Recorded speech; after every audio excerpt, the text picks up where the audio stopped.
Te kaunti ma Migori nyakora mga juang jori boda boda e kaunti no ma Migori dwaro mondo piny owacho mar kaunti ma Migori oti kod lony manyasani e choko osuru.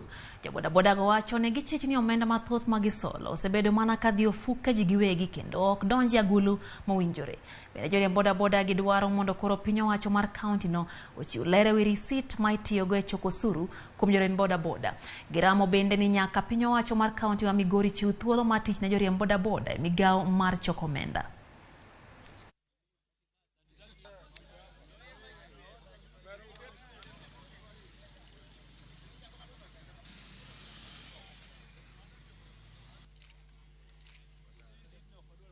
Tungependa tupate mambo ya digital, hatutaki analog ya kitambo, kwa sababu hatujui wanatuibia ama sisi ndio tunawalea. Sasa hapo hatujui ukweli, ambapo ni kwamba hii Migori peke yake ndio tunaona ni kwamba wanahitaji mambo ya analog, na analog imepita.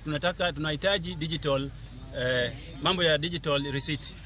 Na ni vyema tutambue kwamba kama wametuletea hiyo mambo ya analog, hatutakata receipt, lakini wakileta ile ya mashini hatutapinga. Lazima usuru ikatwe na watu wa pikipiki. Lazima serikali yetu ya kaunti itambue vijana wetu ambayo walitoka ambayo wako na cheti. Lazima kwa kila serikali ambayo itakuwa inaundwa, lazima tunapenda ya kwamba hiyo serikali lazima ipatie vijana wetu nafasi. Niambie county government ya Migori wako na uwezo na capacity ya kuprint receipt ya 50 or hata ya shilingi 10, because 50 in a week is 10 bob in a day. So wacha kwanza wa print receipt ya shilingi 50. Hii ni kama wanafikisha receipt. Hii ni kama duplicate ya receipt. So hatujui kama governor anajua hii maneno. La pili, hatujakataa kutoa ushuru.